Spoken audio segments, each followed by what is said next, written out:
এই মুহূর্তে আমাদের মধ্যে উপস্থিত হয়েছেন বনগাঁ লোকসভার মাননীয় সাংসদ সাংসদ কেন্দ্রীয় জাহাজ পরিবহনমন্ত্রী শ্রী শান্তনু ঠাকুর। সমগ্র ভবনডাঙ্গাবাসীকে আমরা ভারতীয় জনতা পার্টির তরফ থেকে আন্তরিক উষ্ণ অভিনন্দন জানাচ্ছি। ভারতীয় জনতা পার্টি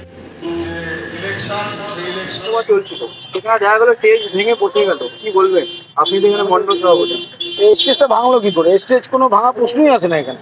এখানে একটা অস্থায়ী পাটাতন, সেইটা একটা প্লাই ছিল, জাস্ট একটু আপ ডাউন করেছে, ভাঙার কোনো প্রশ্নই আসে না। দেখে যাচ্ছে ছবিতে দেখা যাচ্ছে সবাই মিলে বাঁচাল, উনি বসে যাচ্ছিল। ওটা জার্কিং হয়েছে।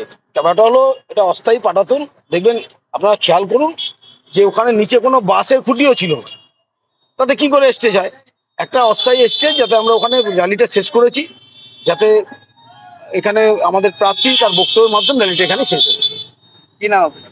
আশিস ব্যানার্জি, মন্ডল সভাপতি, গোবরডাঙ্গা পৌরমণ্ডল, ভারতীয় জনতা পার্টি।